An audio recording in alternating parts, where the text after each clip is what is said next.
sobrang lakas ng hangin, saka maalon. Dalawa lang kami ni Master Dani. Nag-iwalay pa kami. Hindi ko pa alam kung saan na si Master Dani. Dito na tayo sa bangka. Si Master Dani hindi ko pa nakikita.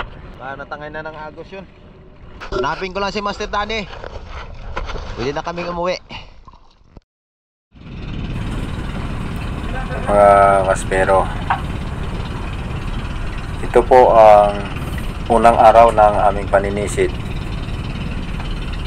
At magkasama kami ni Master Gabi at ni Master Rex. Ang bantay po namin dito ay si Master Dani. At naiwan si Master Rex at si Master Gabi doon sa kabila. At ako naman ay nagpahatid dito sa Bulabog, mga kaspero. Kasi dito lang sa may Bulabog ang may mababaw na spot. Pwede dumaan dito sa may gilid. Sa Bulabog, si Master Dani yung bantay. Ano? Si Master Rex saka si Master Gabi doon sa tapat ng Diniwid. Magahan sila doon ng Pelagic, mga kaspero.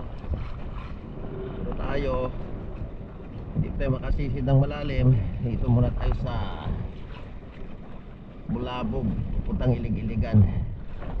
Dito lang muna tayo sa mababaw, mga kaspero. Okay.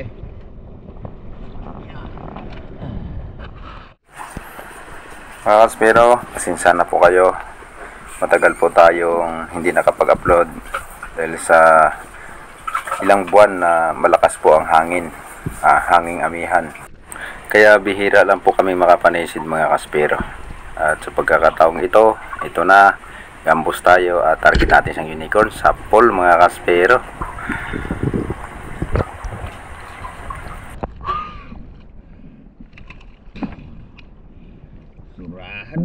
Kung minsan nga po, mga kaspero, sa paninisid namin, sa buong araw namin paninisid, wala po ako na videohan kahit isa. At ito ang sumunod nating target. Sa taas pa lang, mga kaspero, nakita ko na itong pugita sa butas. At nung ito ay sinusundot-sundot ko, ay ayaw lumabas. Kaya matagal po ito, mga kaspero, bago ko po ito nakuha. Pinagtusok-tusok ko po ito. Ang tagal ko po ito makuha. Mga 10 sisid talaga, mga kaspero. Mabuti na lang at wala ganong agos at mababaw lang. Nakuha natin 3.7, mga kaspero, itong pugita.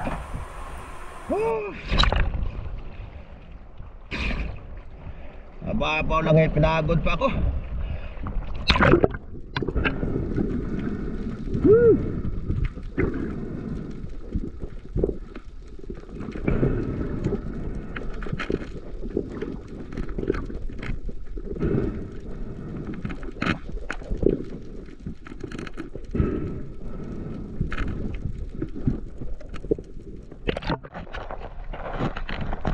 Pero ito yung nadali sa moral at sa malaki ito, pero pupus natin. Okay, ano? Uy, grabe, laki.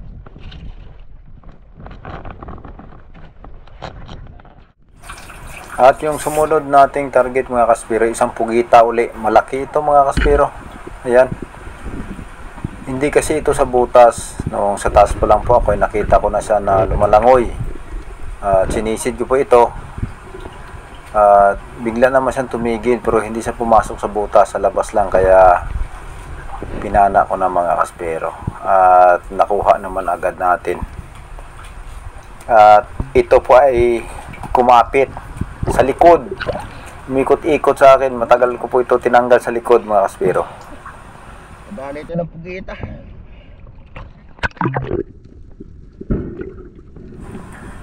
Sa gamay lang po kasi ang tama nito, mga kaspero, kaya malakas pa ang pugita. Nung hinawakan ko na siya, kumapit sa kamay ko hanggang gumapang na sa likod. Ang tagal ko makuha mga kaspero. Yung ulo po nito ay halos laki ng kamao ko mga kaspero. Oh, yan. Laki mga kaspero. Hindi nga lang na kilo kung ilang kilo ito. Pero yung isa na yung kanina ay 3.7 po yun. Malaki mga kaspero. Itong pugita naman po mga kaspero ay ibang araw naman po ito. 2 pirasong isda at saka itong pugita. At itong pugita po ay binili sa akin ng 300. Yung 2 pirasong isda ay inulam na lang. At sa muli nating pag-ambos mga kaspero, ayan, napakagandang spot, napakaraming isda, may butas pa po dito. At sa kabila na pag-aantay natin ay hindi po tayo nabigo. Ayun, may napakaamong sweet lips. Talagang nalitson mga kaspero. Litsong sweet lips. Ayan, mula sa pisngi hanggang buntot, tagos mga kaspero. Oh, may silpi pang matanda.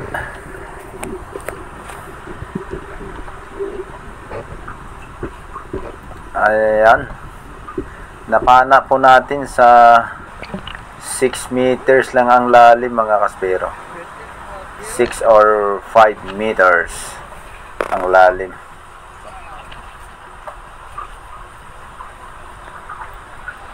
Kumaga minsan mga kaspero ay hindi naman sa palaliman ng pagsisid ang pagpana ng isda, kahit sa mababaw ay nakakapana din. Kaya sa mga kapwa aspiro, payo lang po, huwag nating pilitin kung masyadong malalim kahit may isda, at kung malalim at hindi po natin kaya at napakadelikado na ay huwag po tayo magpilit sa malalim mga kaspiro. Makakapana din tayo ng isda kahit sa mababaw lang. Ay, kadali pang mala. At ito mga kaspiro ay hapon na, pauwi na kami. Kaya nakasakay na si Master Gabi at si Master Rex. Si Master Rex po ay nakadali ng malaking GT dito po sa tapat ng Hilig-Hiligan.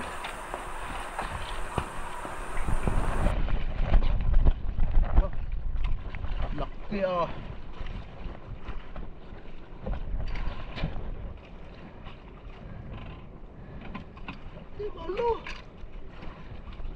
Ang content po kasi natin mga kaspero ay bibideo po tayo sa ilalim ng tubig. Kaya minsan sa loob ng isang araw ng paninisid, wala rin kami na videohan kasi wala kami napana.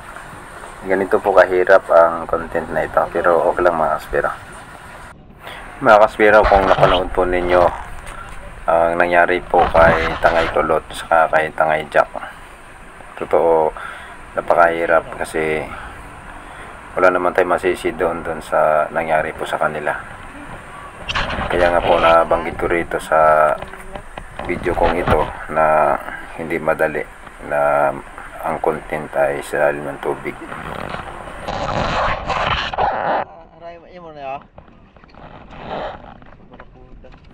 At kung minsan hindi pa po maiwasan na nababas pa po ang mga aspiro.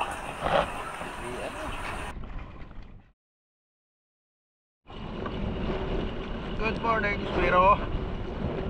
Dalawa kami ni Master Dani. Malakas ang abihan. Ngayon. Baybay ng Boracay. Baybay ng Yapan. Wala kaming bantay. Iwan namin to. Langoy lang kami. Ayan mga kaspiro. Kahit malakas, umalis pa rin kami ni Master Dani. Kasi si Master Rex ayaw sumunod dahil sa malakas ang alon. At si Master Gabi hindi rin makasisid dahil sa nahihilo. Kaya dalawa na lang kami ni Master Dani. Kasi alang-alang sa may nag-order po kasi ng isda. January pa lang ay nagsabi na order ng isda. Ay nagpauo naman kami. Mga kaspero, March 20 ang order ng isda at ngayon po ay March 19. Kaya kung napapansin po ninyo sa napapaloob po sa bidyong ito ay iba-ibang pagkakataon. May 3 kami magkasama, may 2 lang kami ni Master Danny. Nung pumana po ako ng Pugita, ako lang po noon mag-isa. Ayun mga kaspero, ang sama-sama nating napanood ngayon sa isang bidyong ito. At nagambos pa ako rito sa may dulo lang po ito ng ilig-iligan. At sobrang lakas po ng current dito. Ayan, ang dami pong samaral pero hindi po ako nakapag-pull ng trigger dito dahil sa sobrang lakas ng current. At lakas po ng alon. Kaya hindi po tayo nakapana. Sayang yung samaral mga kaspero.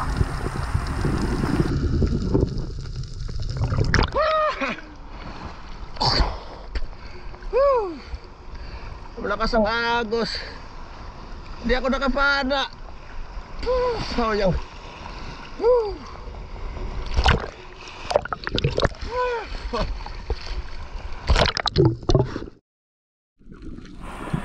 Alam niyo po mga kaspero, sa pag-alis namin ni Master Danny, itong 2 lang kami.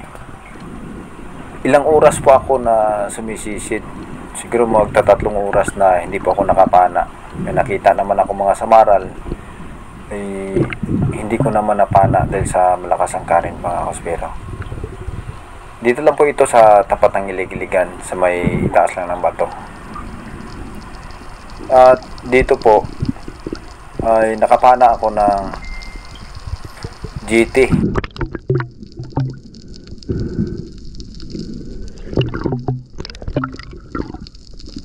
Hindi ko naman kasi inaasahan na may lalapit kasi sa ilang oras ko na po na paninisid at halos wala akong makita. Kaya nung pagdapa ko dito sa gilid na to mga kaspero, mababaw lang po ito dito. Ay ito, lumapit bigla yung GT na may kasamang mga long nose emperor. Grupo po sila. At ito po ay napana ko, itong malaking GT. Kaya ito po ay sakto sa nag-order mga kaspero. Alam niyo po, pagbaba pa lang namin ng bangka ni Master Danny ay maya-maya hindi na po kami nagkita. Hanggang sa nakabalik na po ako sa tapat ng yapak at umakyat po ako sa bangka uli at si Master Danny po ay hindi ko pa nakita mga kaspero.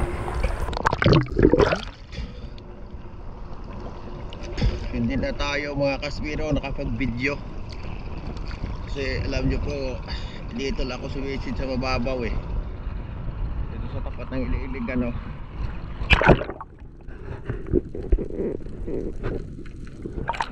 Mga 5 meters lang to mga kaspero, lalim oh.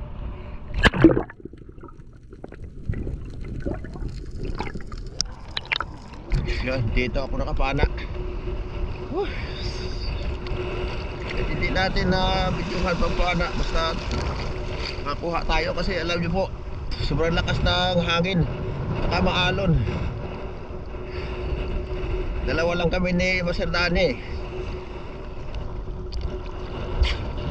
Naghiwalay pa kami, hindi ko pa alam kung saan na si Master Danny. Pero okay na ito mga kaspero. Kahit ito lang, isang piraso, malaking bagay na ito oh. Laki mga kaspero. Malakas talaga ang hangin at alon mga kaspero. Dito na tayo sa bangka. Dito na tayo. Si Master Danny hindi ko pa nakikita. Natangay na ng agos yun. Ito yung nadali natin mga kaspero. Laki, isang piraso. Pwede na ito sa order mga kaspero. Ano, kinapitan natin to sa baywang. Ito yung tali niya mga kaspero. Ano, yan.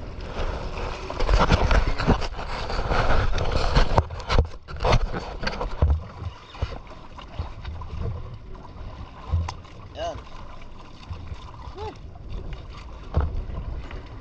Yan o. Yan. Kaspero. Sa piraso.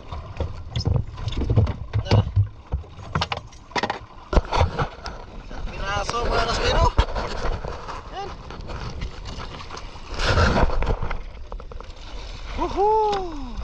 Marami pong salamat mga kaspero sa panonood at shout out po sa inyong lahat at God bless po sa ating lahat mga kaspero. Hanapin ko lang si Master Danny. Pwede na kaming umuwi.